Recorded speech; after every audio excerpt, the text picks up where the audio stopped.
Hello everyone, I'm Tim from Tim's PC, and I'll build custom PCs to suit anyone's needs or budget. Also, I've got my intro there. Also live stream my builds and repairs for transparency and educational purposes. So if you'd like to get an awesome new PC, if you'd like to see it put together live, send me a message today. We're off to a really good start here tonight, so fucked it up multiple times just doing the intro, so is that a sign of things to come? I'm not 100% sure. But anyway, so tonight we're going to be building Luke's PC. So we've got a pretty much relatively budget build here. We're going with a lot of white parts, as much white as we could, but we did have a bit of a tight budget here on this one. But I think we've come up with a pretty good, fairly white rig with this configuration. So we'll go through the components. We've got some RAM here. We've got some XPG RAM, which is a white kit. So we've got the white DIMMs there. We've got a Ryzen 5 CPU. We've got a B550M DS3H AC motherboard there, gigabyte. We've got the white gigabyte Vision OC card, the RTX 3070. We've got a 1TB hard drive, 500GB NVMe SSD. Got a 650 watt power supply, and we've got this very nice Lian Li land cool case in white.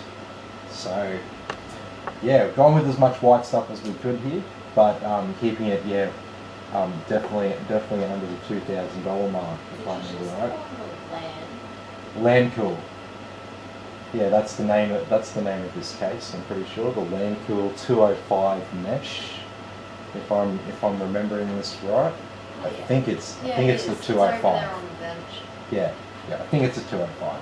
So it comes with two pre-installed 140mm RGB fans and one 120mm RGB fan there on the back. So not a bad little case here. You can get it in black as well if you don't like the white theme. And you got room up the top there for a couple of extra fans, or maybe even a radiator. You can probably put a radiator up top there by the looks of things. So you could fit a 240 or a 280. Yeah, you put 240 or 280. Though I wouldn't put the 280 up top there. I think that would probably be a little bit tight.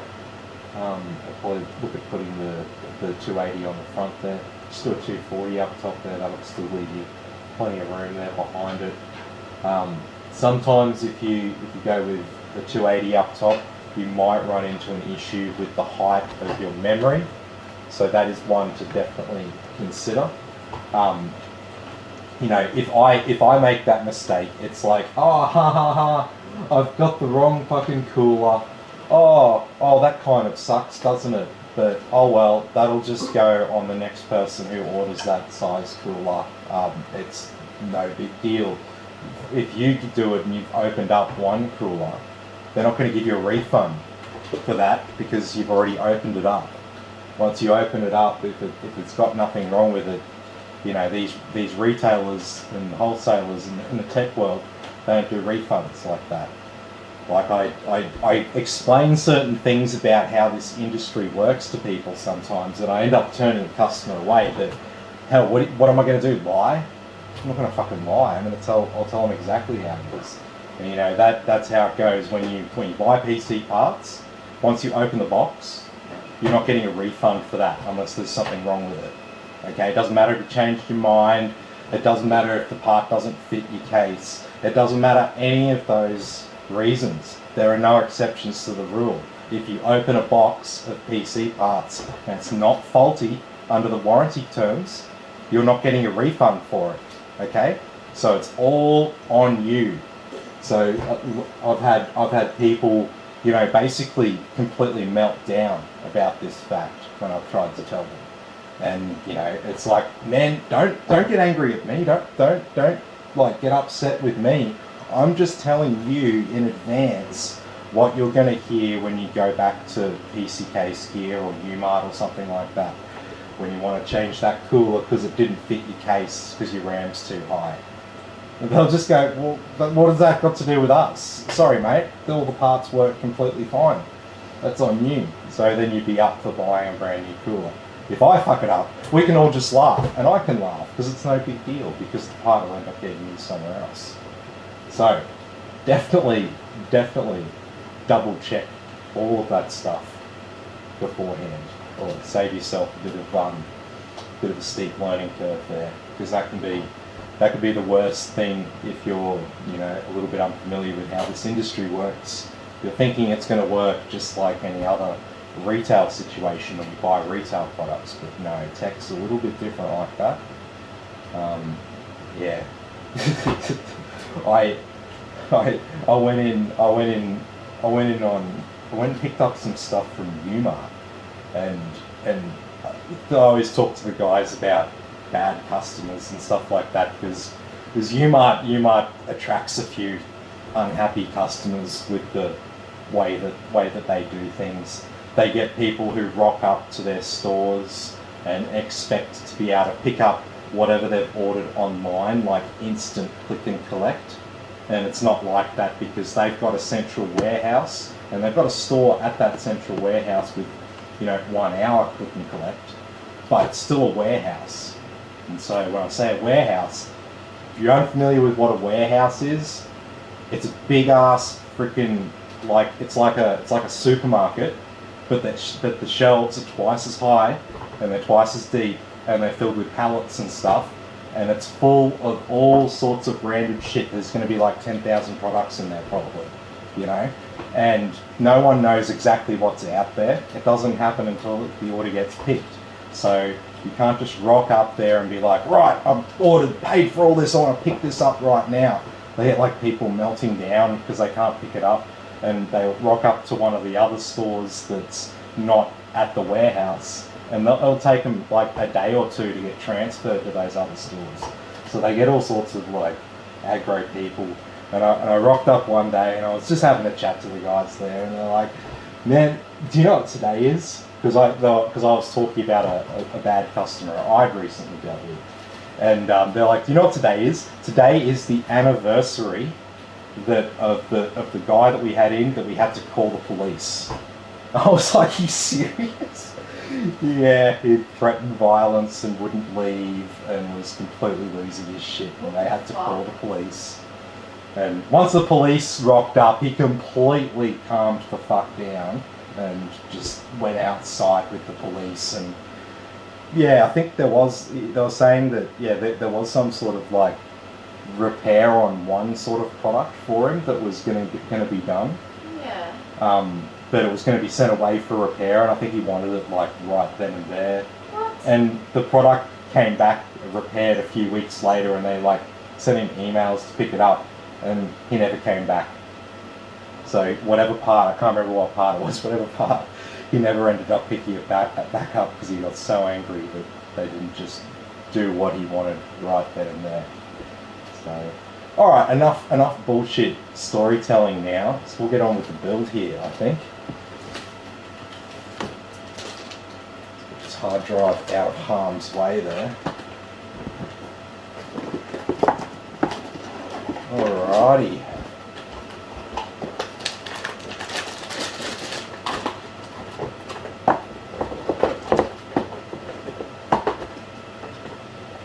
Let's have a look at our old friend here. The board that ticks all the boxes for fucking system integrators like myself.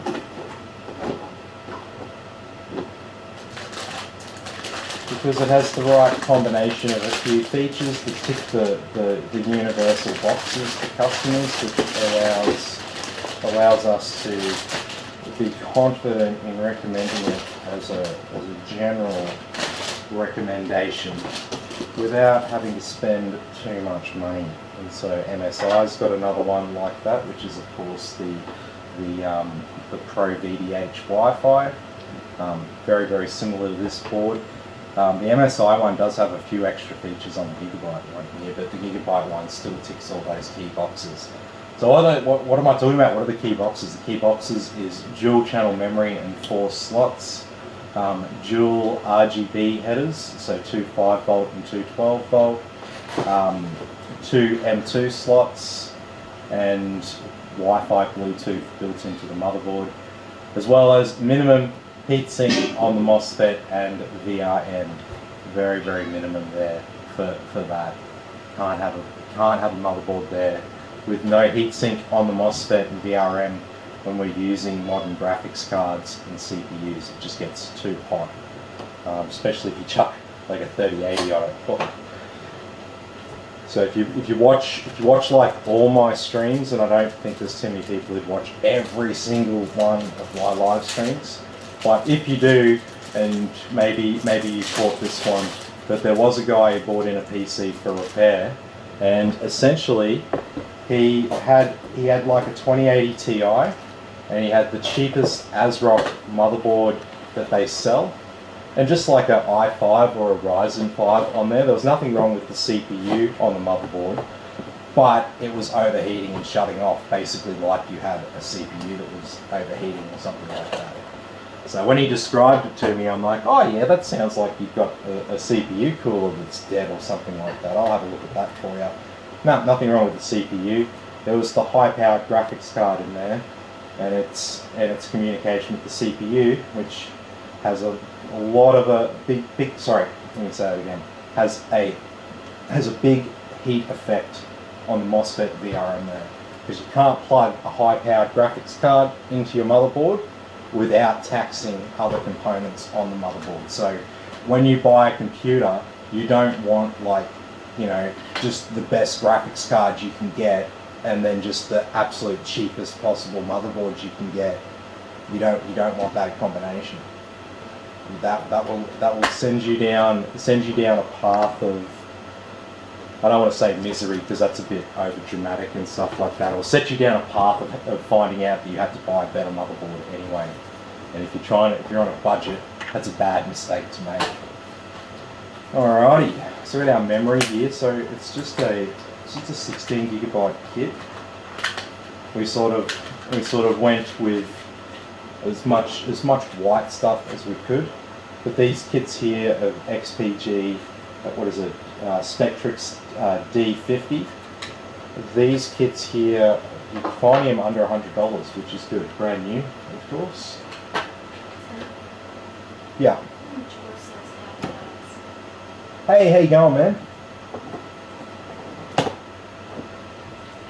Friday night's our quietest night on the stream. Not normally as many people watching on Friday nights. Aaron wants to know if I'm on a game GPU is 99% low, is it safe to say I should upgrade my GPU? No. A GPU should always be running at 99% capacity. You want to be bottlenecked by your graphics card. That's an ideal world. The only reason why you'd need to upgrade your graphics card is if you feel the performance of your graphics card, the frames per second, etc., you're getting is inadequate and you think you need a graphics card update. So, the thing about bottlenecks, right, is there's always a bottleneck. There's no such thing as a PC with no bottleneck, because the bottleneck has to exist somewhere. There has to be a part that is basically the weakest link in there, right? And when it comes to a gaming PC, you want the weakest part to be the graphics card. It might sound weird, right? But the flip side of that is having a weak CPU and the powerful graphics card, then the CPU's at 100% and your graphics card never gets over 60%. So then your CPU's holding back your graphics card. Your graphics card's the most expensive component in there. You want that thing running at full capacity all the time. You want it at 99%. If it's doing that, that means the other hardware in your system isn't holding back your graphics card at all. It's just doing its thing. It's running at full ball while you're gaming. So that is literally exactly what you want. So it might sound a little counterintuitive there, but when you consider if the graphics card isn't the weakest part, then it will be your memory that's holding back the graphics card and the CPU. Or it'll be the CPU that's holding back the graphics card. Or it'll be your motherboard that turns off after 5 minutes of gaming that's holding back your graphics card. But yeah, fundamentally, the graphics card, you should be seeing that at 99%. That doesn't necessarily mean you want to upgrade. I mean, we can get a 3090 Ti and run the benchmarks, and we can look at the performance statistics. You can see the percentage it's being utilised on the benchmarks. 99%. That's a good sign. That means I've done my job, and all the other parts that we've included aren't holding back the graphics card at all, and we're getting like as close to 100% out of that graphics card as we can. You never get like a full 100% performance out of it. It's always 99 or so, but that's just the nature of it, okay? So if it's at 99%, that's a good sign. That means nothing else in your system is holding you back. So yeah, that's a good question there, because yeah, a lot of people misunderstand that. I get people who are like amateurs and they're like armchair researchers. Not that there's anything wrong with just doing a bit of casual research and stuff like that, but they'll hear of something like bottlenecks, and they'll say to me, I want a completely bottleneck free system, and then I sort of, you know, the SMH emoji kind of like comes into my head, because I'm just like, no, dude, there's always going to be some sort of bottleneck at some sort of task with any system that we build. There's always going to be like the weakest component of the system. And when it comes to gaming, you want to make sure that the graphics card is at 100%, because if not, that's just gaming performance you're leaving on the table. The CPU should be able to keep up with it, the memory should be adequate, and yeah, your graphics card, 100% or 99% utilization, that's great. So yeah, only reason you'd need to upgrade in that situation is if you personally feel that you need to upgrade, basically.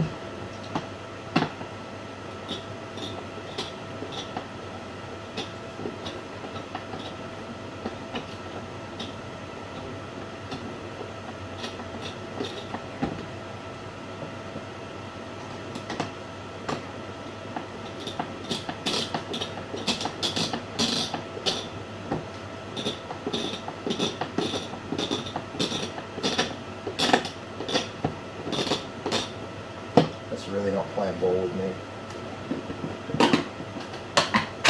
So what you can do, if it's really not playing ball with you, is you can just get your hand under it. It'll be because the pressure's forcing the back plate to come slightly out. And usually these three, because they're more around towards the edge of the box, it's not as big a problem. But that one in the center there, if you copy what I do and use your motherboard box there as a little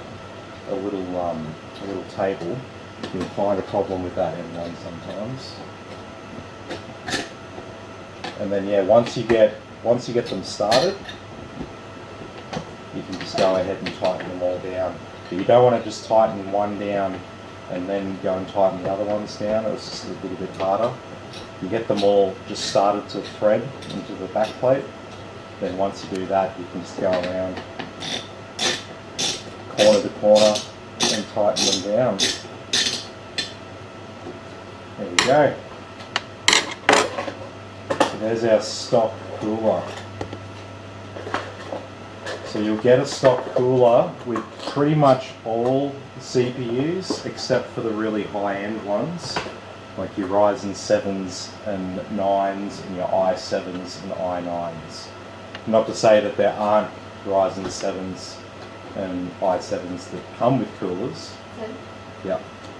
So it's all makes sense that you kind of use the Ryzen 5 because 600 Yep. RTX 1660 Oh. DDR4 3200. Well, yeah. I mean, if you from 1660, you can get a pretty big upgrade in gaming performance for approximately $600 to $800 dues. So, I mean, if you're wanting to upgrade the graphics card, you want to get a bit more performance out of your system. Yeah, you could probably look at a graphics card upgrade. The only thing is, when you start to upgrade, right, your system was balanced as it is, the Ryzen 5 3600 and the 1660.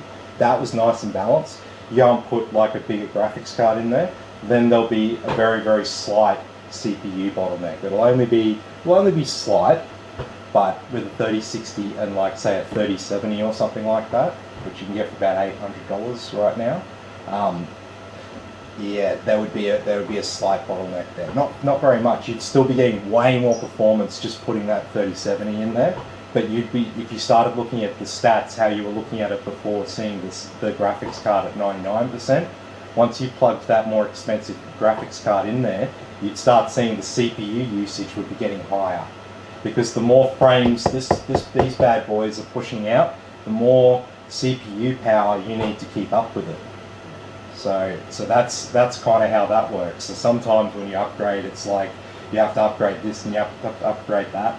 And sometimes it comes a point where it's like, okay, does it make sense for me to upgrade what I've got, or does it make sense for me to take what I've got, chuck it up for sale, sell it, and then put that into a new system, get some new parts and stuff like that, and we can make sure that you've got a new system that'll last you 3 to 5 years or something like that. But sometimes that is like a rationally better option than trying to upgrade something that's old, because once you start upgrading, then you go, oh man, we need a new motherboard, need some faster RAM, need a more expensive graphics card, and then it's like, oh shit, I need a more powerful power supply now as well. And then you go to put it in, and you're like, oh wow, this graphics card barely fits in my case or something, and it just becomes a freaking nightmare. So there is a point where it just makes sense to go, right, I'm just gonna sell what I've got, and we'll just keep going. Yeah. Upgrading my motherboard, RAM, and possibly my CPU. Yep. What would you recommend in known parts to pair with my 3070? Oh, with your 3070. Okay, so yeah, with any 30 series card, I basically recommend a minimum of like a Ryzen 5 CPU, a modern one. So like Ryzen. There's some good deals on 4600G right now, which is the one that this is. Actually, I'm going to put this in the other slot. That's the minimum you sort of want to pair with it. The thing is, with what I was talking about before with bottlenecks and stuff, means that once you get to about the performance of, say, like a Ryzen 5 5600X, once you get to that performance level with 30 series cards, there's seriously diminished returns on getting faster, more powerful CPUs, because like I said, the CPU just has to keep up with the graphics card. So once you hit that point where it keeps up with like a 3080 and 3090 in terms of its, like, the CPU can keep up with the frames and stuff that the graphics card's outputting, then there's sort of diminished returns on investment, and that's kind of at that Ryzen 5 5600X level ideally. You can go a little bit below that, like get the Ryzen 5600 non-X. It's not going to make a huge difference. I wouldn't pair it with like a 3080 or a 3090. But a 3060 or a 3060 Ti, giddy up. It's not Intel. There's a R5 10600KF CPU. Oh yeah, 10600KF. I mean that's a pretty decent little CPU. You can overclock that a little bit, most probably, being a K. So you could probably get a little bit more performance out of it if you wanted to. But yeah, like I said, you'll get a lot more performance straight up just from upgrading your graphics card. Even if you introduce a bottleneck, you'll still probably get a performance upgrade. You'll just be aware that the next thing that you need to do will be to upgrade that CPU, for example. Because, yeah, the graphics card was great, I got to upgrade, now I'm getting like 100 frames a second more, but I'm seeing my CPUs now sitting at like 80-90% while I'm gaming, and it's like once it's sitting up there, it's like, oh man, that CPU's like working flat out just to run a game, which gaming is not demanding workload for a CPU. I mean, if it was, then those benchmarks, the gaming benchmarks that I run would be great for a stress test, but it's not. That's just not intensive enough for a stress test. All right, yeah. Hey Luke, how you going? So I think that would be Luke. This is the lucky guy with this PC. So our board's all prepped up here. We've got our M2 drive there in the bottom slot. And so that slot gets covered up by the graphics card there. We'll leave the top slot open. So if Luke wants to add another high-speed SSD, he doesn't have to do anything stupid with the graphics card. He doesn't have to pull the graphics card out just to plug it in. I mean, if you put it there and it's behind the graphics card, there's a good chance that the end user will never know that there is another slot there until they research their own motherboard. Alrighty, so that's all sorted. So we turn our attention now to the land cool. So it looks pretty sleek in white. Where's my big bag of chrome? What have I got? Do I have enough bolts to do some chrome bolts here? I don't think I do.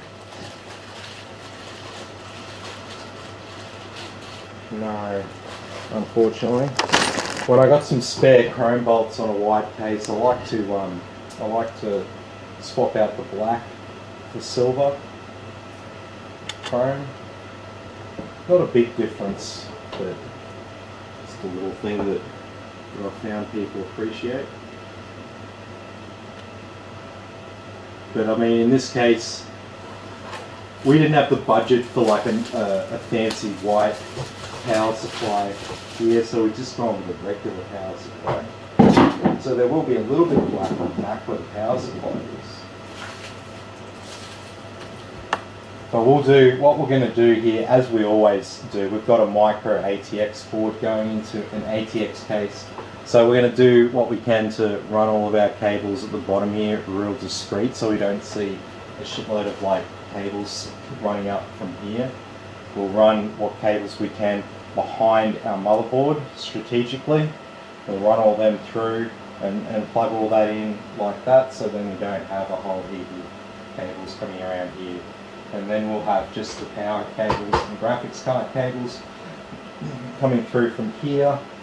I'll do what I can with the graphics card cables to route them without them coming through here or here and making a big mess down there. I'll try and keep everything along the bottom there completely clear, like it's, yeah, all you'll see is those SSD trays and stuff there. Yeah, it's fine.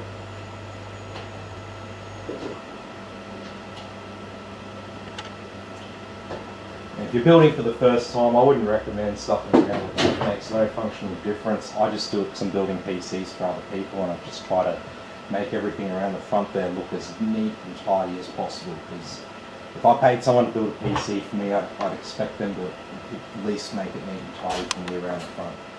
I wouldn't care so much around the back. So what have we got here? We've got a, well, this is interesting, we've got a 5-device PWM fan controller, and then a 4-device, oh no, it is 5. They've just got the 5th one up here and around the corner. I've just read on the circuit board there, ARGB5, which will be the 5th one. I thought that was pretty fucking weird to have a fan controller with 5 fan controls on one side and then only 4 RGB on the other. But they've just put it in a weird space. So that's one good inclusion here if you buy this case. There's room for another couple of RGB fans. And so if Luke wants, I can put another couple of white RGB fans on the top there if he wants. They can be plugged into the controller there at the back. And so that controller will plug into the motherboard, and then you can control everything from the motherboard.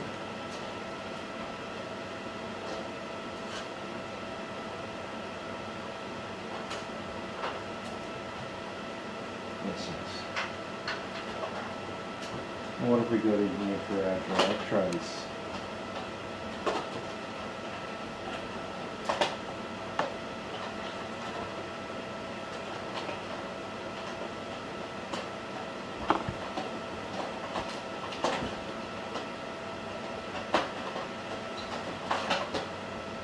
Oh geez. Okay.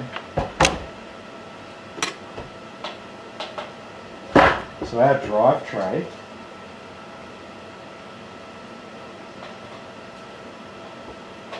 looks like you've got to take the whole thing out of the case to install the hard drive.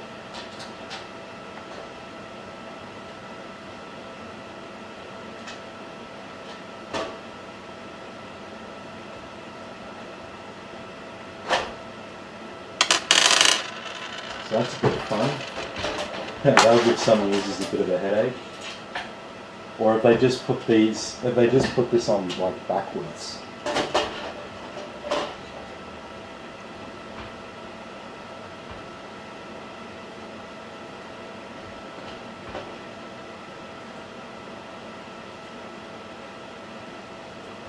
They've just put that on backwards.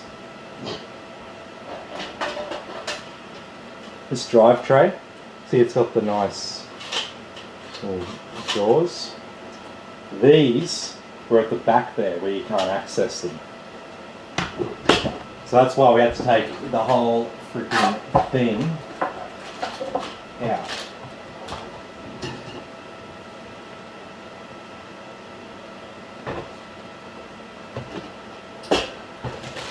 Alrighty, this is our hard drive.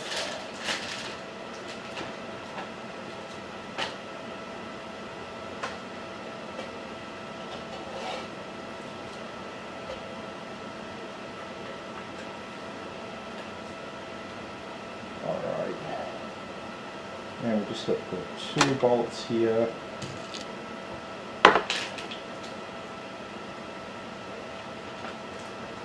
Two on the side.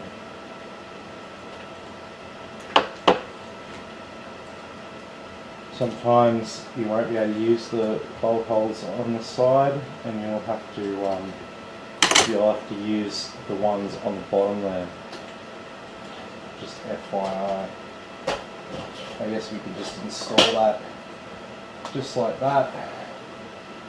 And let's get my mouse out of the way.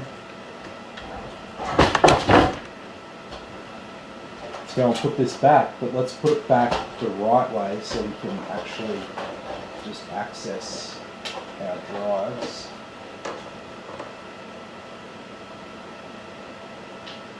Okay.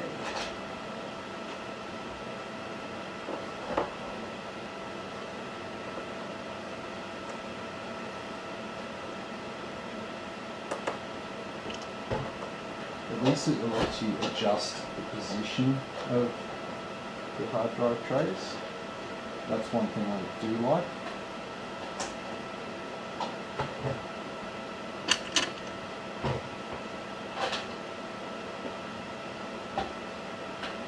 So the SI means like, no, this is more work. This is a markdown. It's not that much extra work, doesn't really matter. This ain't some corporate production line of PCs.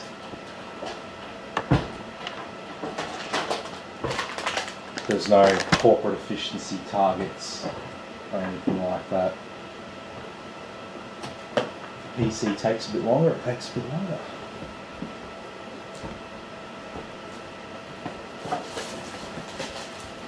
Alrighty, power supply.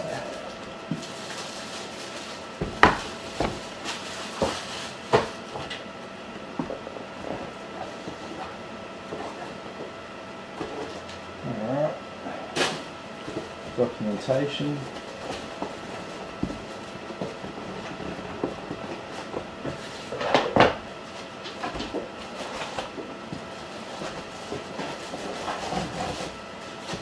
Alrighty.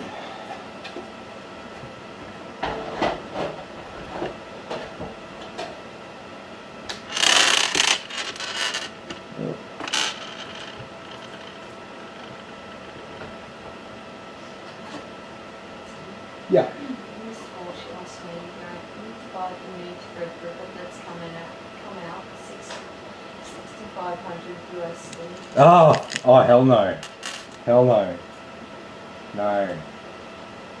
See, Threadripper. I don't have any need. I don't have any need for a Threadripper. people think, oh, that's like real powerful and stuff like that, but it's not even made for gaming. So if you like, a lot of the time you look at the Threadripper's performance compared to like the top consumer CPU, and single core performance will normally always be better than consumer CPU. So yeah, I wouldn't be upgrading one. I couldn't justify spending $6,000 on a CPU or something like that for myself. Like, I mean, the most intensive thing that I need to do is basically render videos and stuff like that, like in Adobe or whatever. Like, that's like the most intensive stuff that I do. So with like 32 gigabytes and a 5950X, that's like plenty of power for that. I don't have to worry about it for years, basically.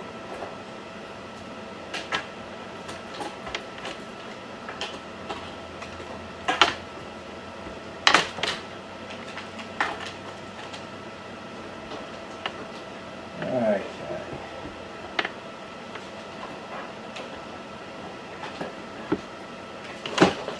Let's get some of these cables sorted out nice and early.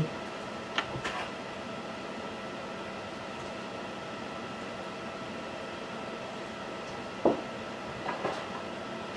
we need some SATA power here for our hard drive. Then what we're going to do, we'll just tie up the rest of these, and we'll stick them in that spare hard drive tray.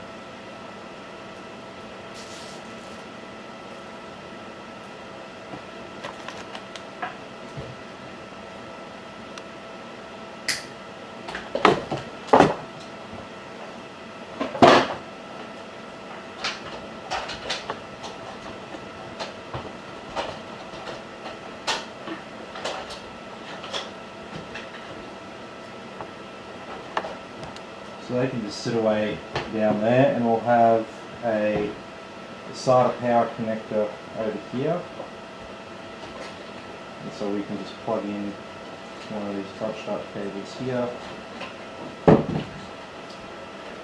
And that excess can just sit down there with the rest of the SATA cables. Sweet, then we just got our regular front panel connections there. What do the fans look like at the front? How are they plugged in? Alright, so I don't really like that.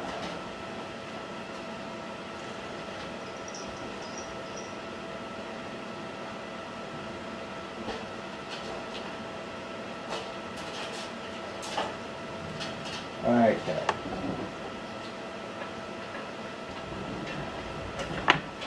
So what's the dealio here? Does this just come off?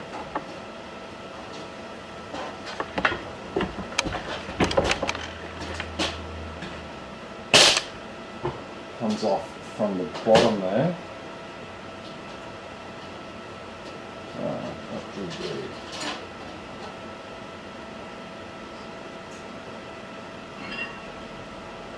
I've actually got cable management holes here, but I just didn't use them.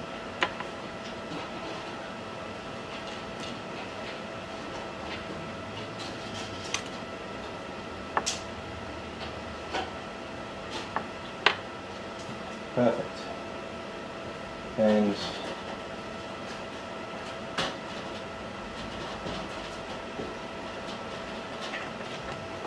yeah, all that stuff there is fine.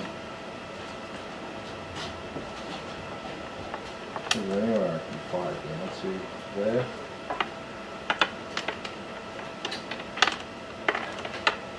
Because I just want it to stay. I want all that to stay tucked up there. There's nowhere else I can fire it down to. See, I don't want these cables coming through over here, because then you get this big ugly cable up here. I'd rather all these cables tucked away nice and neat up there.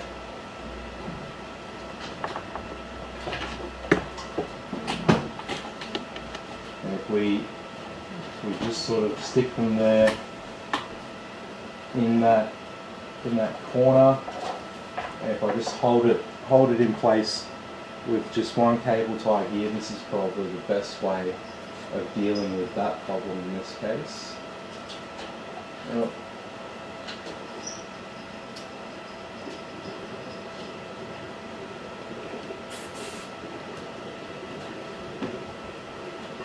Yeah, so just make sure all the cables are nice and tight and in line.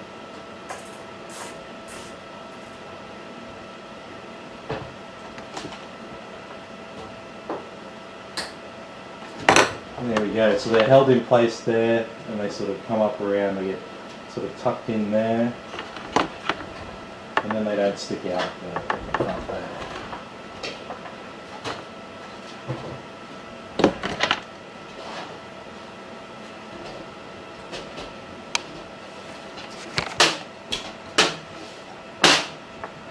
There we go.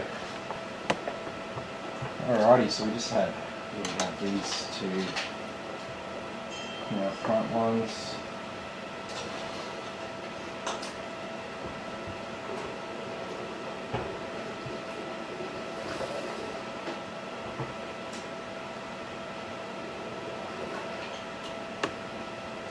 There we go. Alright. Right, OCD.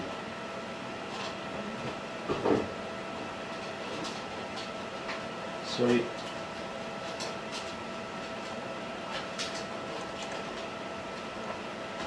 This one here, yeah, just leave that with a bit of length in it there, intentionally.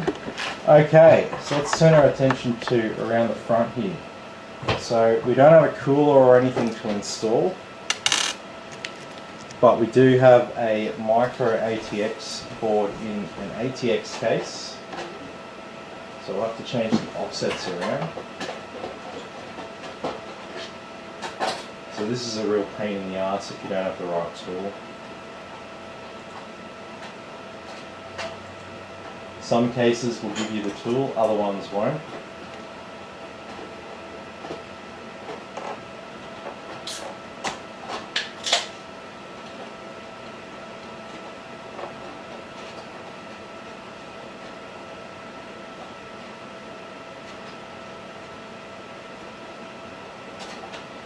Alrighty.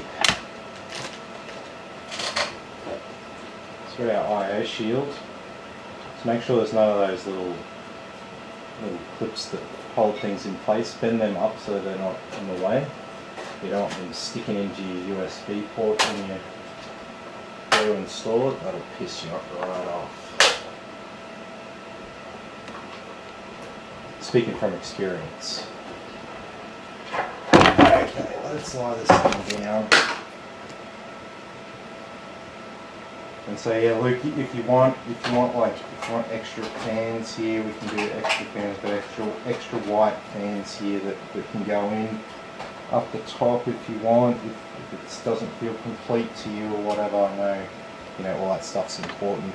You don't need them from a functional perspective, but yeah, I know a lot of people are like, there's like an empty spot there or something like that it sort of pisses them off over a while. They're like, oh, I wish there was something in that empty spot. Alright.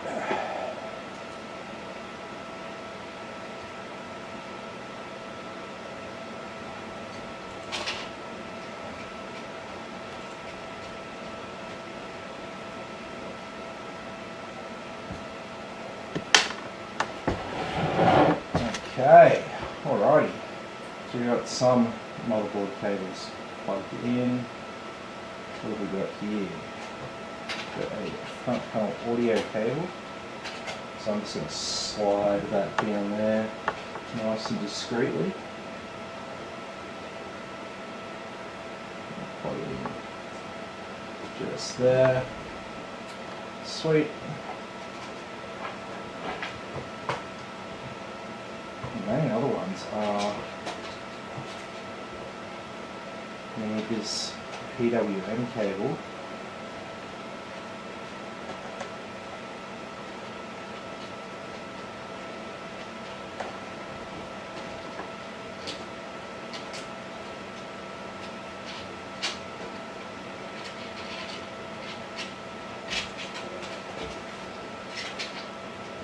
Come on.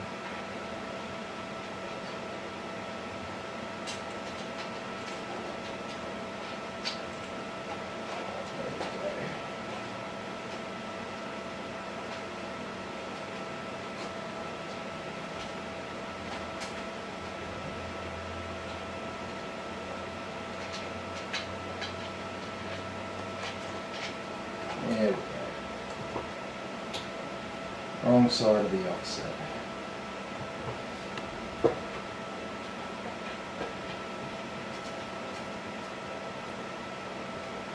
Oh, okay. So this case only has the power switch. There's no lights. There's no light for the power button on the front of the case. Just get the single cable there. So that little single one there on those 2 pins. Basically the power switch, that 2-pin connector, when you press the power button, does the same thing as if I took my screwdriver and touched those 2 pins with the head of my screwdriver while it was on. We're basically shorting those 2 connections, and that short on that circuit equals power on. That's how power's on. Little fun fact there on how the power switch works. Things you don't really think about.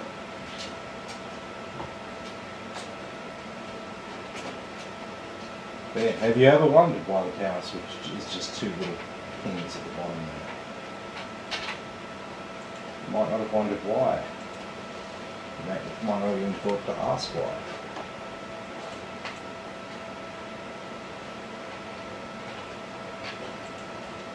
There we go. So this one here is for our RGB.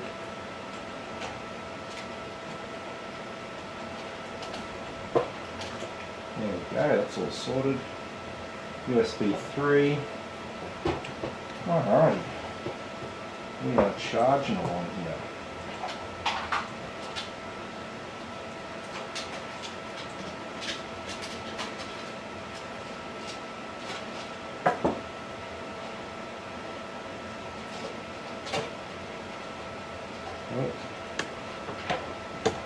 This SSD tray here. There goes a bolt. It's in the way of where I want to route CPU power cable, which is up here. I'm going to tuck it behind the lip of the case there. Because to me, that's where it belongs. So give you just enough room in the cable to stick it back there, out of sight and out of mind.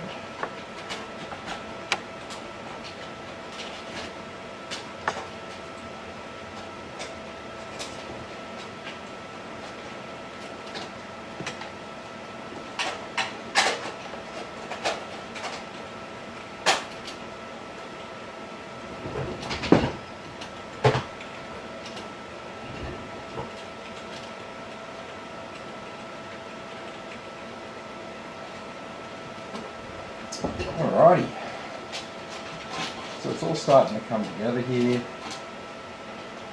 A little bit of excess length in some of these cables. You just sort of grab that.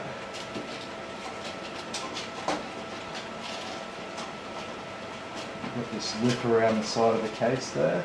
You don't have to go nuts with the cable ties or anything on it. You can just run it through there. Once you get the back panel on it and it all gets pressed down, a lot of the stuff will hold in place a lot easier. We can get a cable tie up through there, but ideally I'd like to try to minimize the visibility of these cables here. So if I have to, I'll put another cable tie around there where that bit of metal is there from that guard, and we'll conceal most of that from the front view. Then the only challenging part here to do it discreetly is this USB 3 connector. It's a big chunky one, and unfortunately it's right at the bottom here. of our motherboard. So it might be the token thing that we have from the bottom, but at least we don't have any of the small little cables coming up from the bottom. It would just be the one plugging in from there. I could alternatively do it from around here, which I think I might be able to get that to work, because I've got to run a SATA cable down here as well. So let's plug it in there tentatively from around there.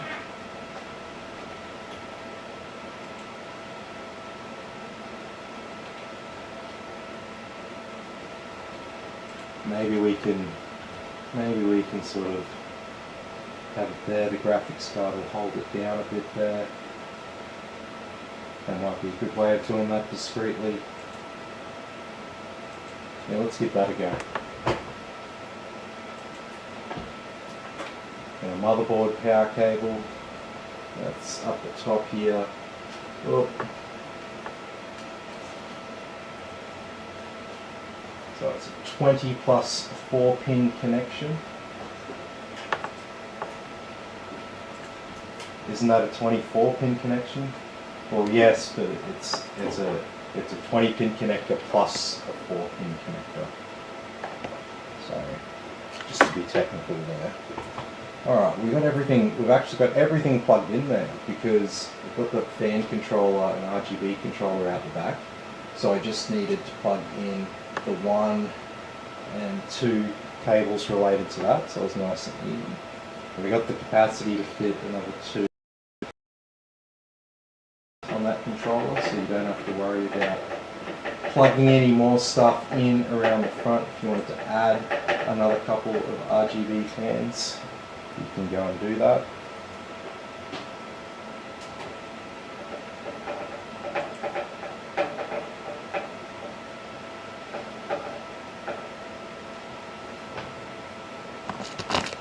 You might be thinking, why is there only 5 and like not 6 or 8 or something like that? Well, the reason why there's 5 is because this case is designed around a 5-fan system with the 2 140s there on the front, the 120 at the back, and either 2 140s or 2 120s at the top. So that's the sort of general configuration there, and that's why they've just controller.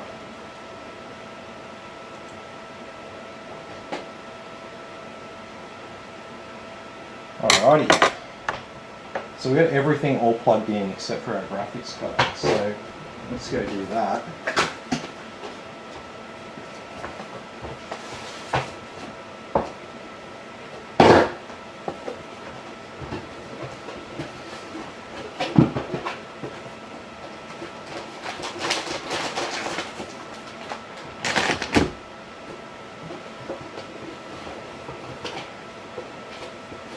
And if you're picking things up locally and you want me to save any boxes for you, make sure you tell me nice and early in advance, because boxes just get crushed around here.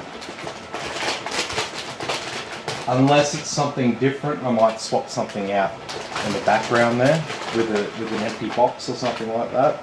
Other than that, they all just get crushed. I had a customer who asked me that. And granted, he did send me a message, I just didn't see his message. And he was like, oh, what, you crushed them? I'm like, yeah, of course I crushed them. These are just like parts to me. The boxes aren't special.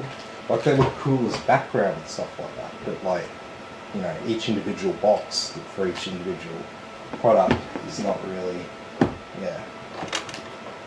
not really what I'm concerned with.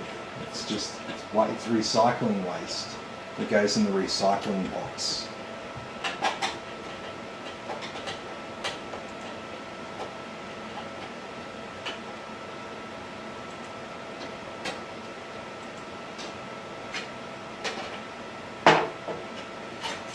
I only had one person desperate enough to get me to ship boxes to them.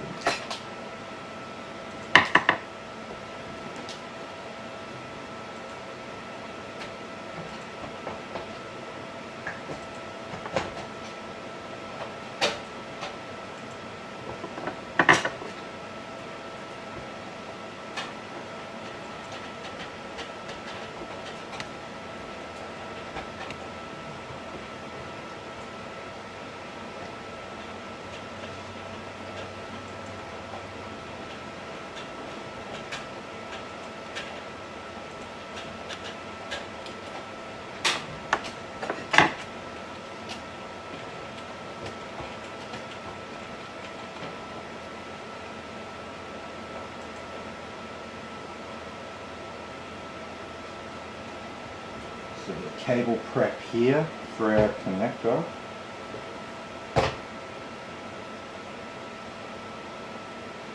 So we've got an 8-pin and a 6-pin on here.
Okay, everything's all looking pretty good back here. We just have our graphics card.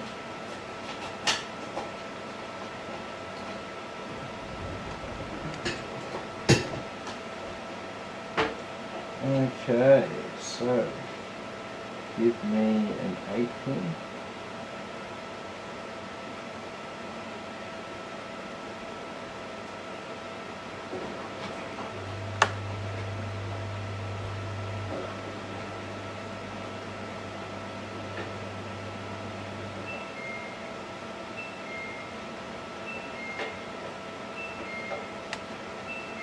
Give me a 6-pin.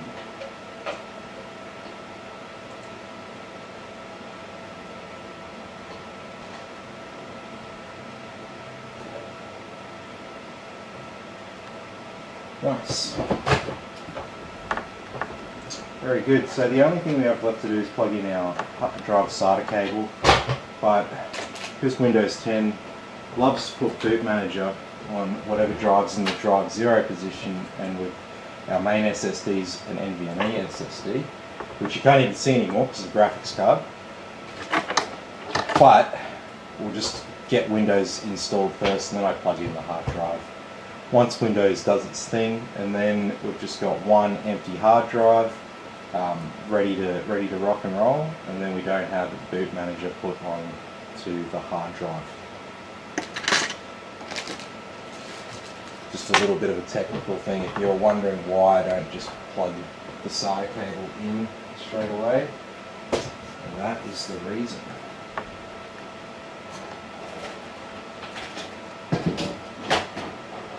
Just leave that up there in preparation. So let's see if it works. What else do I have to do to it to make it work?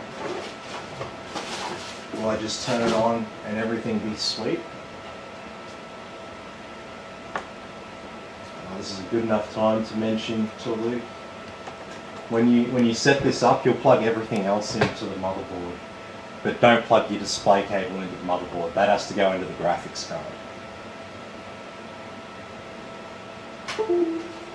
If not, you'll start gaming, and you'll start gaming off the CPU's onboard graphics, and you'll get about 1/6 or so of the gaming performance. So you'll be like, huh? I thought this would be better. And yeah, you'll just be plugged into the wrong output there. Common mistake, don't worry about it, don't feel too bad about it. The reason why I'm mentioning it is because it is like the most common mistake that people make when they first get their computer. Sometimes even if they're pretty familiar with computers, they just like have a blonde moment there and they're like, huh, what is going on? So I'll get Christine to share the screen and we can see if it's actually going to work. So the first time you turn on a computer for the very first time, it will take a little bit extra time to turn on. If I'm going to use a metaphor here for what goes on, basically the motherboard chipset has a quick chat to the CPU, and then they sort of collectively together they sort of go and talk to all the components that they need to talk to. They shout out to their homies. All units report in. The graphics card's reporting in, the drives are reporting in, the memory's getting tuned for the CPU combination. It doesn't look like we're... Oh! As soon as I was about to say it doesn't look like we're posting, here we go, we've posted. So, like I said, it can take a little bit while. Boot failure detected. Oh no. I'm really scared. I'm totally worried about that.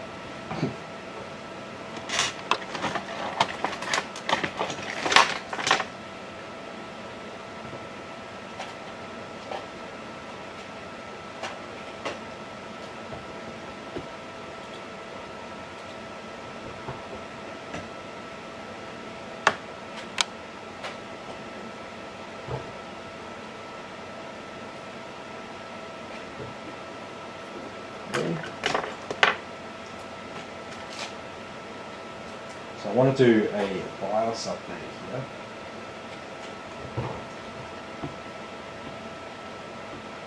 There we go. So now my cursor's not working. That means it protected the drive. Okay, so we got a B550 DS3 DSHA50.C, that would be the one.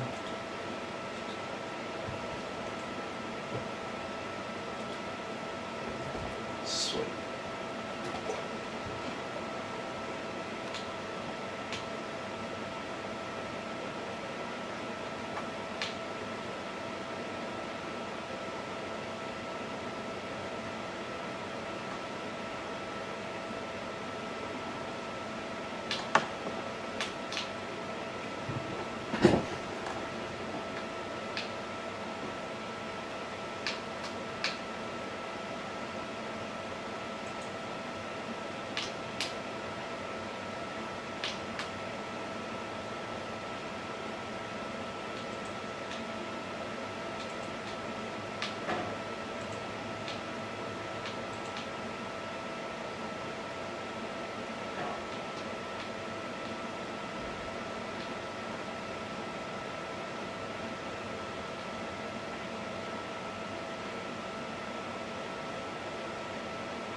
Yeah, because my mum fucking freaked her out about storms.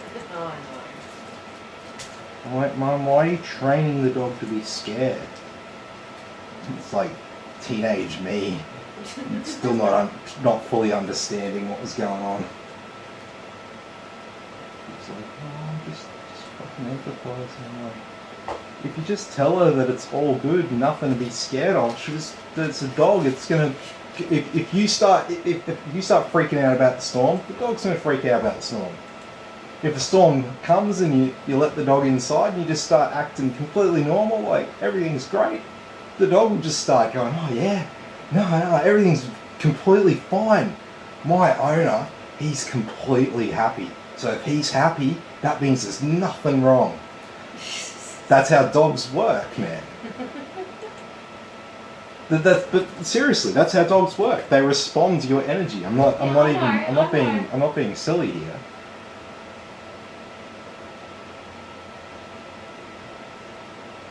You can freak a dog out. You can calm a dog down. You can do these things.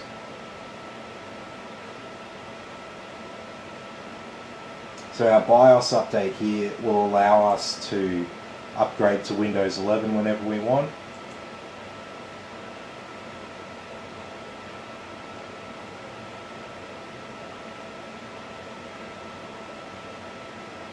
We'll get to the point where we're just installing Windows 11 on all new systems straight up, but at the moment I still install Windows 10 just because it's an easier blanket option, and Windows 11 is a free upgrade from Windows 10, so it doesn't make any difference to the end user. I just make sure they're all ready for Windows 11, and if they want Windows 11 they can just do that upgrade. It's very, very easy to do. It's just a couple of clicks. Windows will already prompt you to do that upgrade to Windows 11. It'll pester you about it if you refuse. It's more effort to stay on Windows 11 than it is to stay on Windows 10 than it is to upgrade to Windows 11.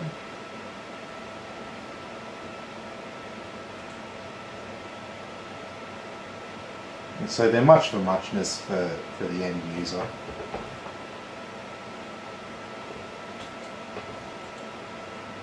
Don't worry, I clicked the mouse there to make it reboot faster.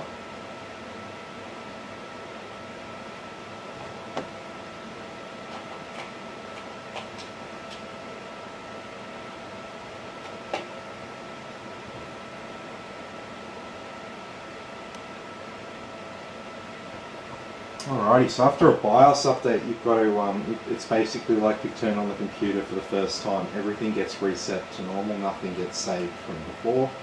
So we've got to go through the same process as we did before.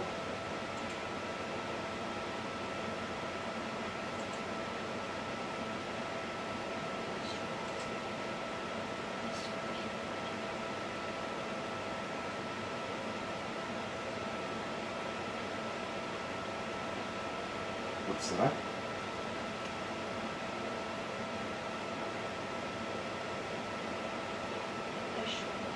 Oh.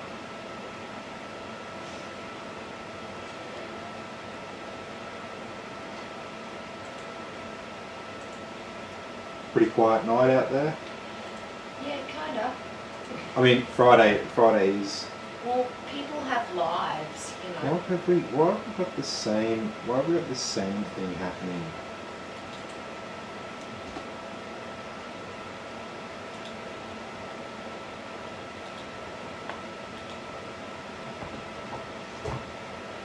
It's not the first or the last time you'll see a Gigabyte motherboard put up that error. It's generally nothing to worry about.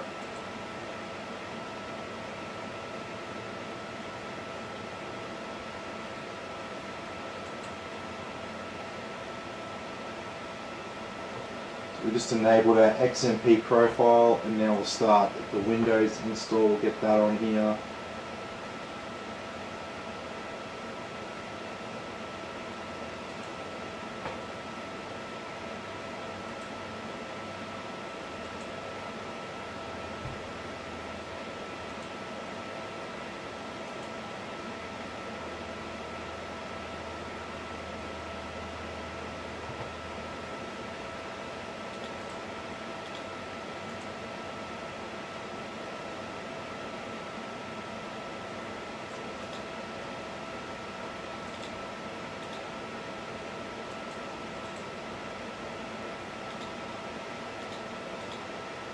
Alrighty, so you can see drive 0 is our NVMe SSD. That's what we want.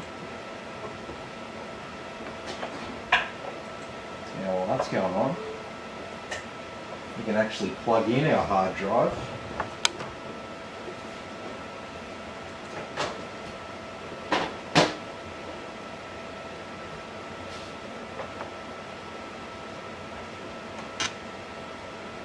And we can put our back panel on.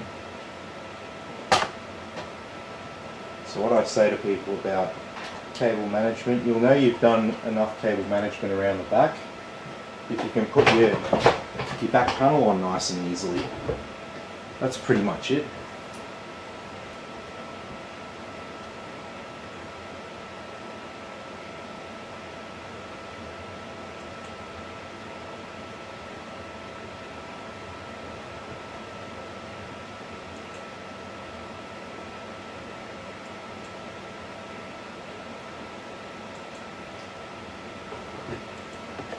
Yeah, so some good questions there earlier about bottlenecking and stuff like that. People hear that and they get really scared about it. It's a scary word, bottleneck. Oh no, that sounds really bad, I don't want that. And it's like, well, in a perfect world, you've got a system where your graphics card is up at 99%, because that means you're getting 100% out of your graphics card, basically. And I don't have another... Oh yeah, I do. Do have a DVI cover. So yeah, whenever you see, if you get a PC from me and you see these little blinking things in the motherboard display panels, that's not there trying to protect them. That's just them. That's just there signifying that those ports aren't in use. I feel like I can't say that enough.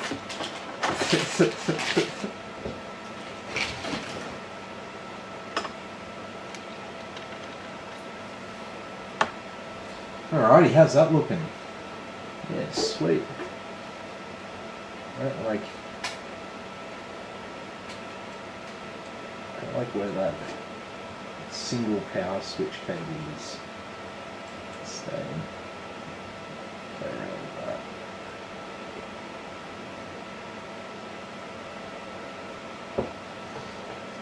Couple of little touches there, and it will be all ready for Luke tomorrow.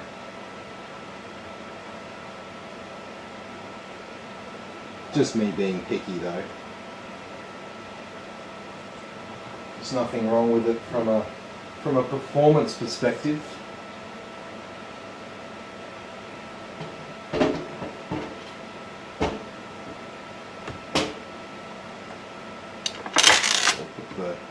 We'll put the panel on it for now. Oh.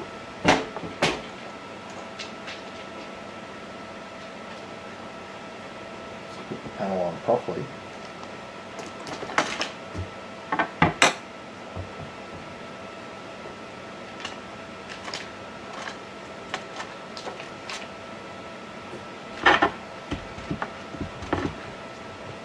Serious?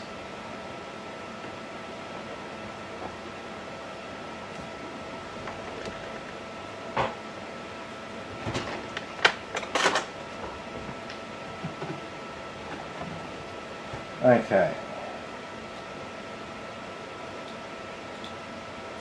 Australia, the land of the dory-doo. And as an Australian, I'll just say right now, to anyone overseas who's listening in on YouTube, the phrase "shrimp on the Barbie" is a phrase Please from don't. a tourism campaign that ran about 40 years ago. Yeah. So that's the before my average Australian right now that you run into who's up to the age of 40, we never saw that ad campaign. We don't call shrimp, we call them prawns. So no one ever says shrimp on the Barbie. We do call a barbecue a Barbie. So that is a legitimate, that part is legit. We shorten barbecue to Barbie because we're just lazy fucks, right? But yeah, the shrimp part, don't ever say that. You won't ever get a laugh. You'll get awkward responses and weird, like, screwed up faces from people if you say that. So you guys know it. You guys know it in America and Europe and stuff. You've all seen it and had a good laugh with Paul Hogan and stuff. But the average Australian, yeah, don't say that. That's a cultural no-no for Australia. Yeah, and Australians, you know, when we do barbecue, pat you on the head, feed you from the heart. When we do barbecues, we like to barbecue steaks. We like to barbecue lamb. We like to barbecue pork. Kebabs. We like sausages. We like kebabs on the stick. We like seafood. We like, you know, corn and vegetables and stuff. And we love US style barbecue as well. We love ribs and all that good stuff. We do the exact same stuff as you, but because we're a massive beef and lamb producing nation, we eat a lot of fresh beef and lamb. So we have a lot of that on the barbecue. So we're pretty good at grilling up a nice sirloin steak or a T-bone steak on the grill there, nice and seasoned for you and stuff. We're pretty good at that sort of thing. So yeah, seafood is probably a less common thing at our barbecues. Just FYI, and this is just a public service announcement on behalf of all Australians. And I know most Australians will be bloody happy to hear me say all this. So yeah, don't call it shrimp. no. And see, yeah, and usually we like cold shrimp, cold prawns. Yeah. That's a very popular thing. Fresh cold prawns, fresh off the trawler, like cooked on the trawler and like fresh on ice. That's about as fresh as you can get, and that's what we love. So, just FYI, another thing I don't think you can say enough as an Australian. Alright, so I forgot to plug in our Ethernet cable. I can also unplug our Windows USB, we don't need that anymore. And we should not need any drivers or anything for this motherboard. It's lots of good fun there. That's one thing an issue that people can come across. They'll buy motherboard, especially the people who are most prone to it, right, are the people who go searching for bargains online. And they find a motherboard at some random place, and it will be like old stock where the BIOS version on it is really old. And then you go to turn it on, you have all these problems with it, like the internet drivers won't be there. You'll need to plug in another internet device to gain connection to the internet, or you'll need to find the LAN driver and actually install it offline. So that can be a real problem for people.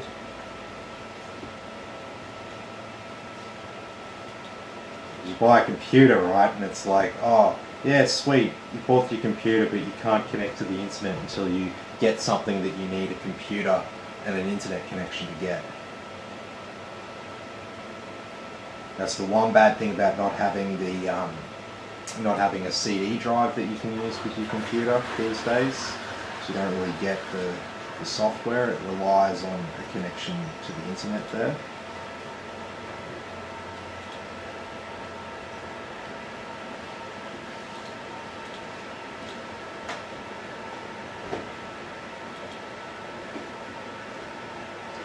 Alright, so we want R23 from here for our stress test. And let's get some other stuff going on here. My SSD. Put down some custom desktop icons so we don't make a mess of the place. And of course you don't have to use these icons. They're just full of the shortcuts that are generated when you install software. I just use them so I don't make a mess of the place. And if you haven't owned a computer at all and never used Windows at all, this is a good little organization system that you can use. It's not part of the actual Windows operating system, I just put them in there. But most of the stuff that you install, it'll either be an application or a game on your computer, so you can just drag the icons in there. And then your desktop can be free for, like, you know, where you've saved like something that you're actually working on. Like it's actually on your physical desk, essentially. That's how I like to use it. I like to have all of my apps and games sort of in a folder there for organization. You can organize it however you want, okay? You can have your most popular applications, you could put them down the other side of the screen here in a nice neat row. And that works just as well, but who am I to tell you what your most popular applications are going to be? So I set it up like this. I think it's a pretty good system. I use it myself, so I'll put it there on everyone's computer. Then you don't open up the computer and see all this shit all over the desktop and you're like, fuck, what is all that stuff? I bought a new computer, I thought it would be just new. HP and Dell are good for that. They put all this stuff on your desktop and it's like, what? I didn't want that.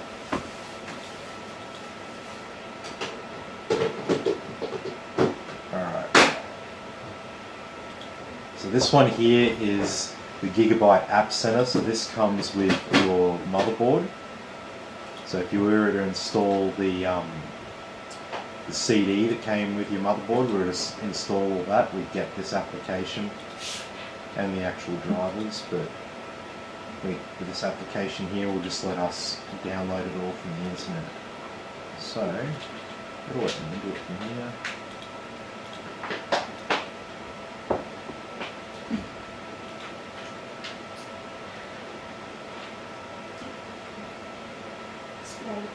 Lemon Pepsi is the best flavour they've done. Christine loves the lemon Pepsi Max. Oh, it's so good. It's so good.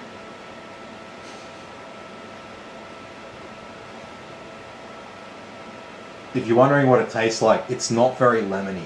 So if you think it's going to be like overpower lemony, it's No. not. It's a subtle lemon taste. It still sort of tastes like Pepsi. Mm-hmm. So it's not like It's not as got- bad as it sounds. It's still got that sweet taste, but it's like, ooh, it's got lemon in that. Alright, so we'll put gaming apps on here.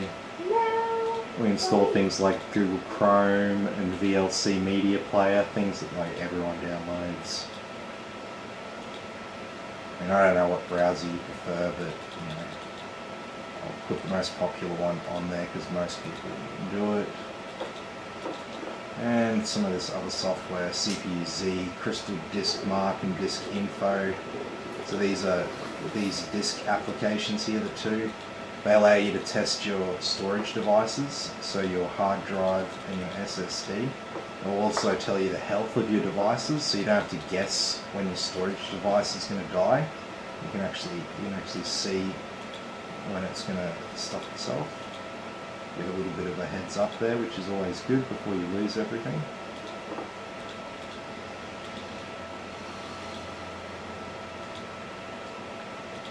Thermark for our stress test.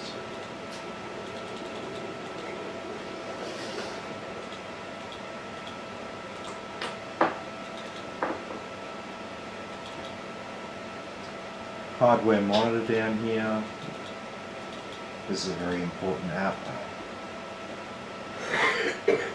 Only 700 kilobytes. It's not even a megabyte. So definitely download this on your computer. Even if you're fairly tight on space, it basically takes up no space.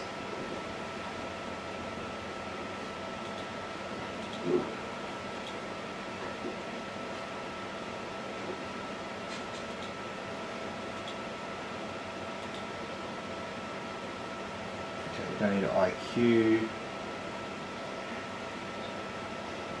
No Intel. And that's like Afterburner.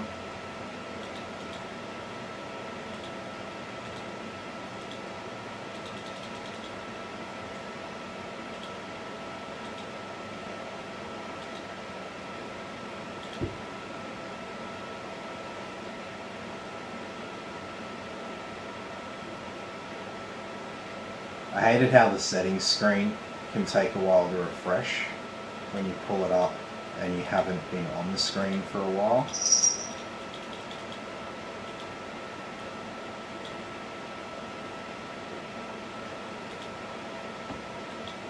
Sometimes it's better just to go into it again.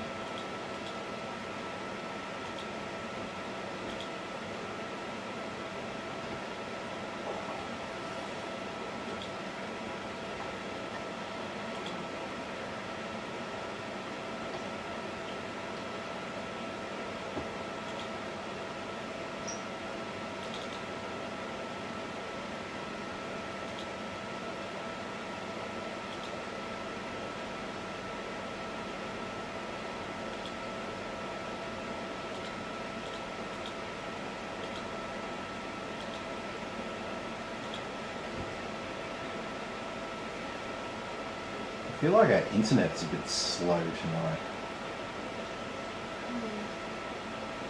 Like, it seemed to take ages to install the graphics card driver. It's just gone.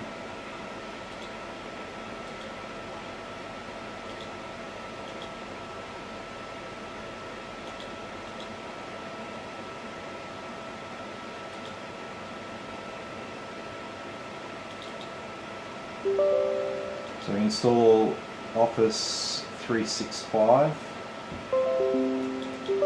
So we give you some basic Office functions for free, and then it's a subscription service.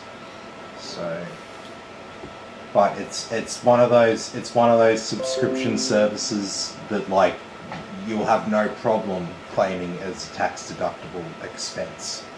Even if you like work at Coles and stuff like that, you could probably argue that you still need that for various things to check your roster and stuff like that, and download your roster and whatever. You'll be able to get away with it in most cases because you'll need it for something. Yeah, they kind of like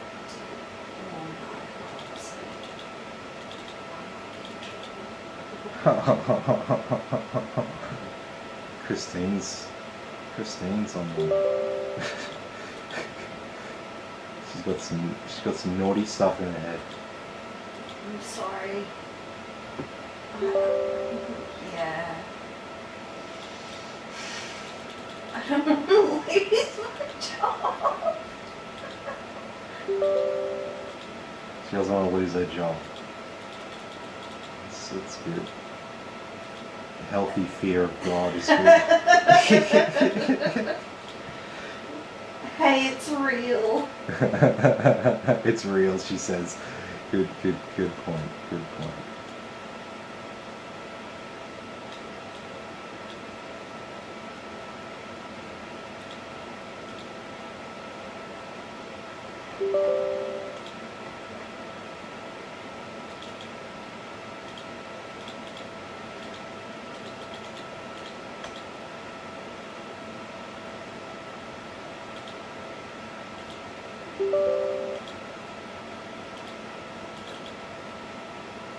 Alrighty.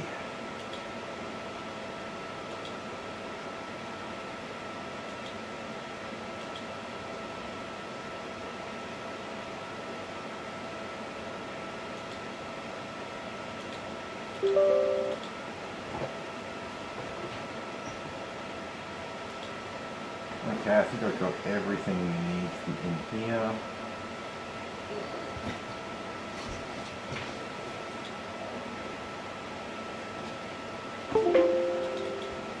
Alrighty, so we can't see our hard drive there, so we'll set our hard drive up.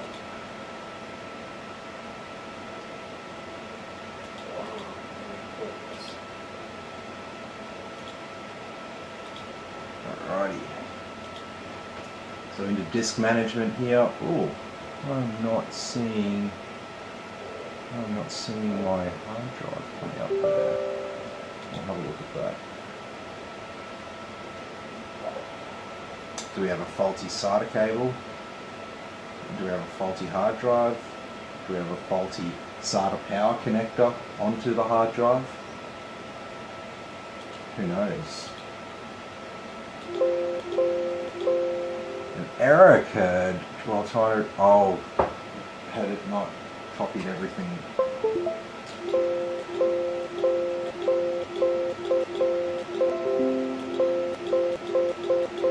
Okay, alright. I'm sorry. I assumed when the installer started that all the relevant information would be loaded to memory. Sorry. You are still reading it off the drive.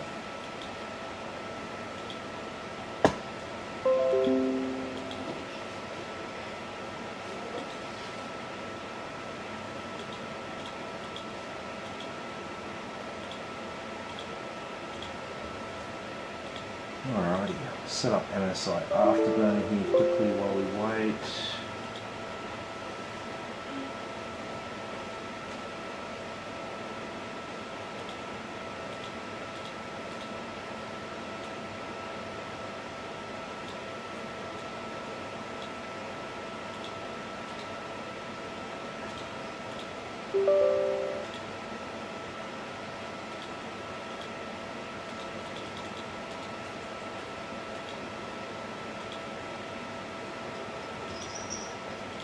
So these are the values that we're going to see in our on-screen display.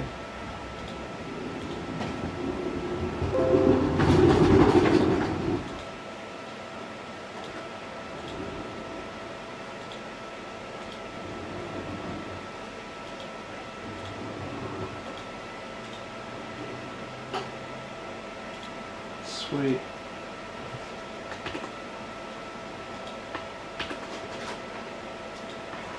So you can set the controls to whatever you want. I just set them to the same thing every time.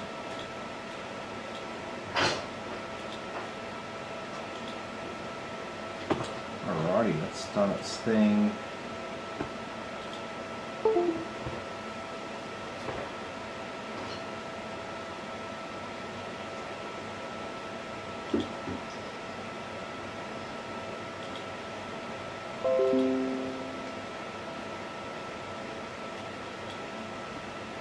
Pretty much all good to go.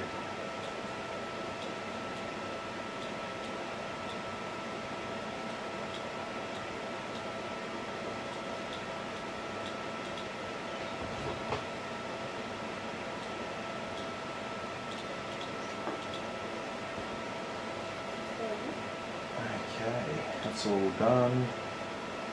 Date and time set.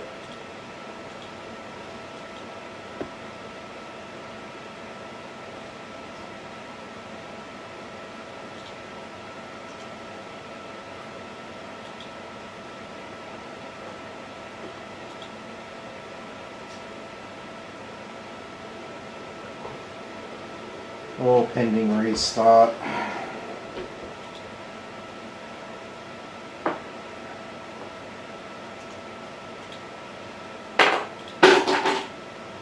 So we'll turn off unnecessary apps that want to start up automatically. Stuff that's designed to come on in the background's okay. I just find it really annoying when stuff's like up on the screen. As soon as I turn on the computer, it's like, I'll decide what I want to use when I turn on the computer. Okay, that's done. Go ahead and do a reboot now.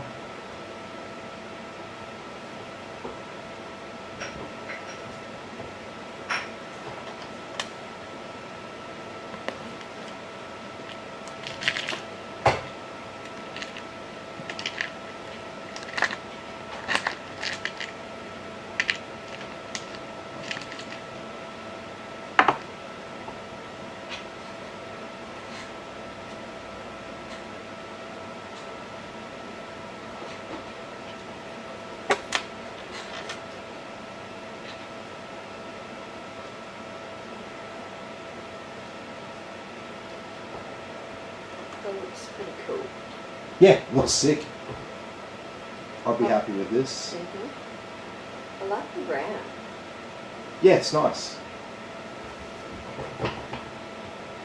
Nice white tunes, nice RGB effect on the top.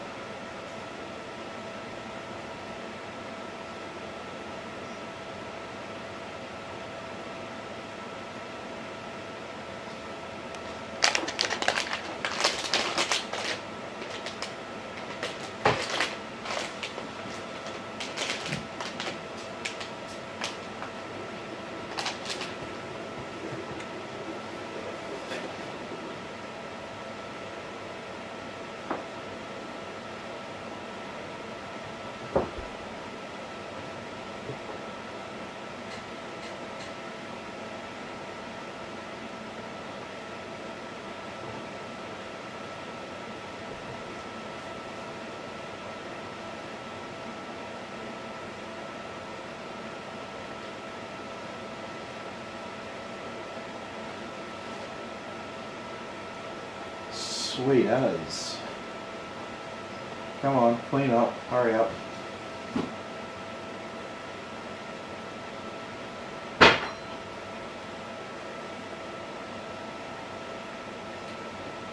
Sweet as.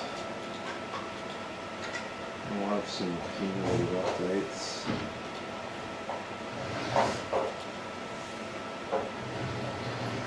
And yes, we do definitely have the latest BIOS on here already for Windows 11. There's those cumulative updates. Alrighty. This is hardware monitor here. So this gives you all the temperatures and powers and clock speeds and wattages and percentages for all your stuff. Everything you got hooked up to it. So if you ever have a problem, you think your PC's overheating or something like this, you call me up. The first thing I'll do is get you to open this app, because this is what we use in the industry to have a quick look at how things are running. So this is the less than a megabyte app. So if you want to uninstall almost every other thing I install, you can. Just don't uninstall Hardware Monitor. It's very useful. It basically takes up no space at all.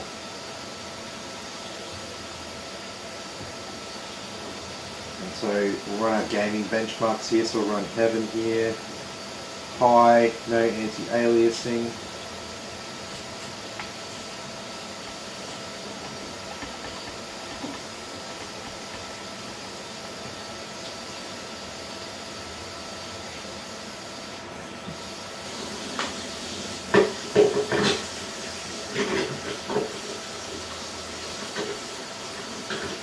So obviously this number here below RAM is the frames per second it's running at. Up here we've got our graphics card up at 98-99%. It'll drop down in between frames and stuff.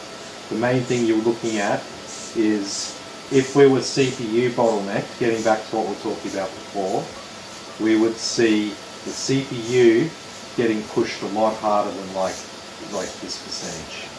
We would expect to see the CPU up in the 80s plus, and it would be consistently holding back our graphics card.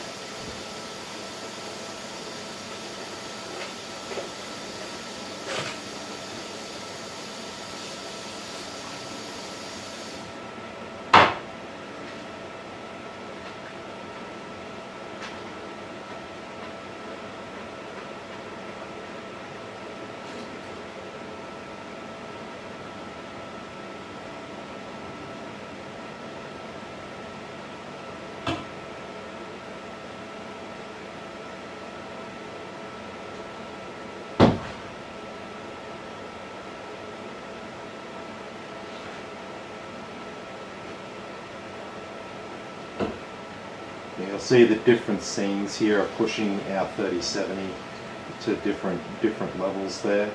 Some scenes are easier for it. Some scenes are more intensive. But either, it doesn't matter what sort of scene it is, that CPU usage is right down, which is what you want to see. Some games are more CPU intensive as well, so you got to consider that. Every game runs a little bit differently. That's why I don't just run the one benchmark. We do 3 different ones. If it all just ran the same, then it wouldn't matter. I could just run one.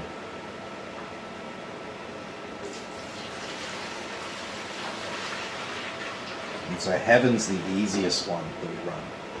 They go up in order of difficulty, basically.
Alrighty, so that was heaven there on just the out of the box settings.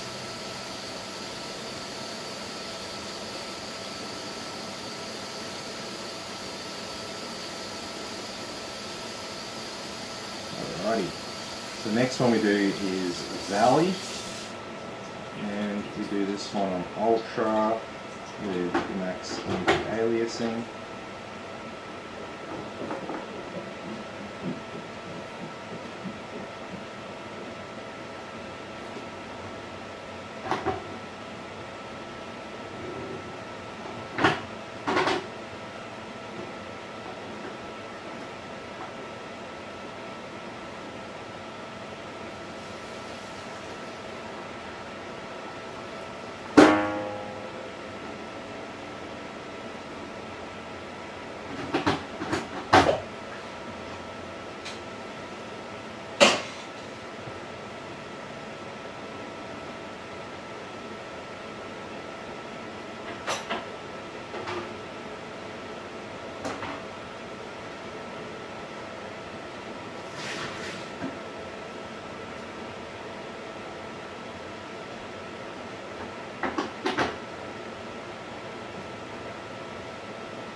What's up?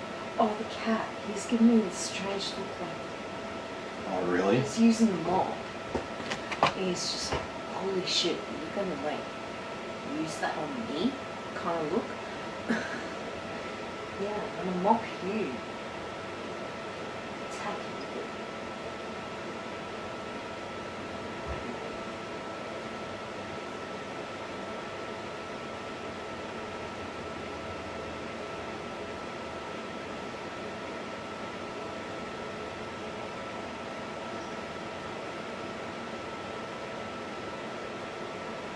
Alrighty, and so that is Valley there with Ultra and Max anti-aliasing.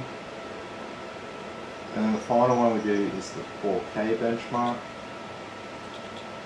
So this is obviously the most graphically intensive one that we do. And when we go up in resolution, it's generally less load on the CPU.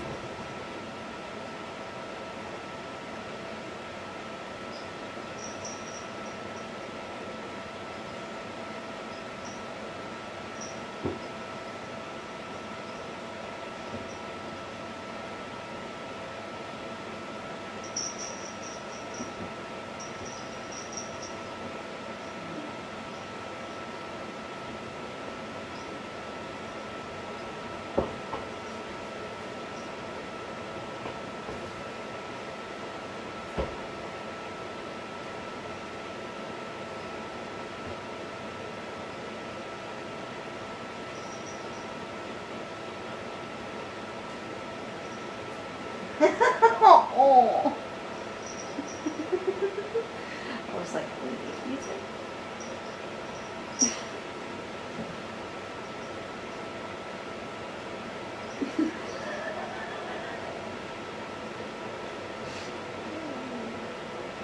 I'm such a cunt.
Oh, I'm bleeding. I wonder why. Stop playing silly games with the cat and you won't get cuts on your hand. Yeah, well, I'm the hand that feeds him, so he always comes back. I'm not concerned about him coming back, I'm concerned about you bleeding. Oh, tiny little cut on the hand. Oh, where?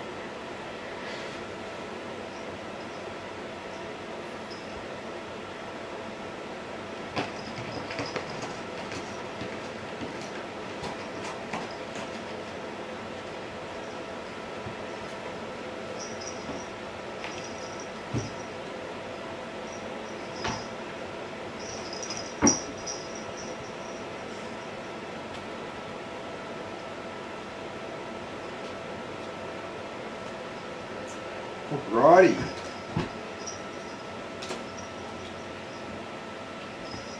So the super position there at 4K. Oh, there was another valley open there. Anyway. So we're on to the final part of our night where we do the stress test. So Cinebench not installed.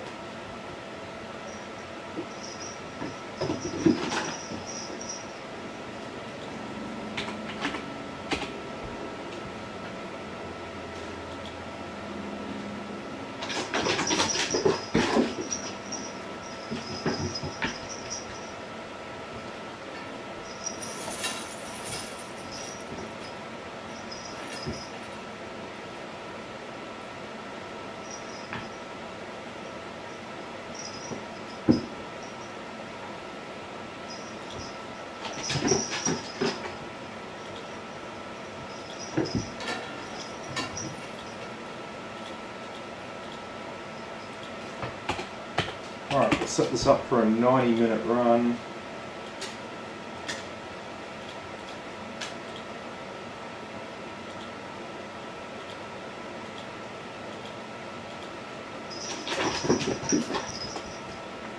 Alrighty, so that's stressing out our graphics card, and this is stressing out our CPU.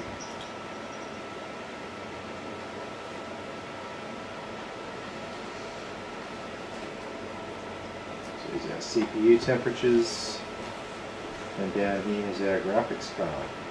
So our CPU can get up to 95 degrees. So that's the critical temperature point that I'm looking for. And down here with the graphics card, it is 83 degrees there on the GPU. The hotspot can go up to 100 though. So that's the sort of values that I'm looking at over the next 90 minutes. But obviously I don't sit here for 90 minutes staring at it while it's doing the stress test. I let it run and I come back and check on it periodically. Yeah. It says this is so awesome to can't wait to pick it up. Yeah, no worries. Well, everything's looking really good here, man. So there shouldn't be any issues with you picking this up tomorrow morning, or tomorrow, any time tomorrow, whenever you want. I'm normally up about 10 o'clock or so because I do nights. So yeah, after 10 o'clock, it's fine. Come around 8:30, 9 o'clock, that might be a bit early. You might catch me in my pajamas or something like that if you come around that early. Yeah. Carla wants to know, would a 2070 Super be decent for 1440p gaming? Yeah, 2070 Super's pretty decent. Obviously, you know, if you can get yourself an RTX 3070 or 3080, that's definitely a much better option. But yeah, 2070 Super, yeah, it's all good for 1440p.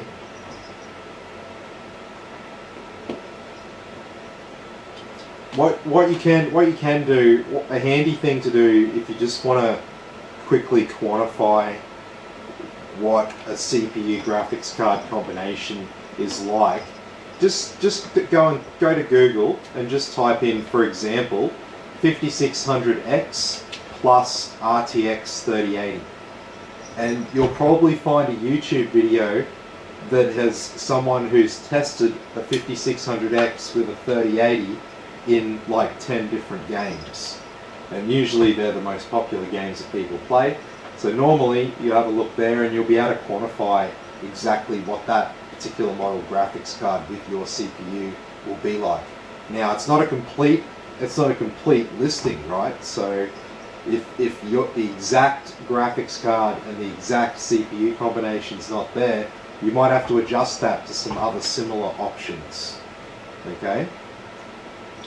But that's a good way of sort of quantifying it. I use that a lot in quotes for new customers. I do a lot of quotes for people who don't really know much about PCs and know less about the performance and stuff like that. And it's really hard to just tell that person what it's going to be like. The easiest way for me is to actually show them. So if I can find the benchmark information, a nice video on YouTube that someone's put together, I'll show them that as a bit of give them an idea of exactly what sort of performance they can expect out of the system. But yeah, you can do that as well yourself, just to sense check yourself. Will this actually be decent for what I want in the games that I want to run? Because every game will run different, right? So that would be what I'd suggest to do there. But on the surface, 2070 Super, you know, before 30 series was out, that was the sort of thing that we'd recommend for 1440p and above gaming. Because the 2070 Super it's a pretty good card. Like really, it's pretty decent. It's like, you know, it's better than it would be better and faster than a 3060, for example. So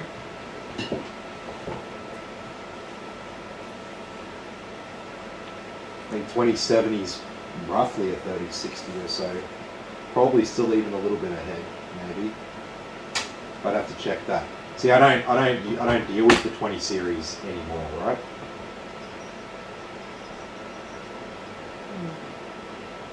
Alrighty. Usually. Yeah.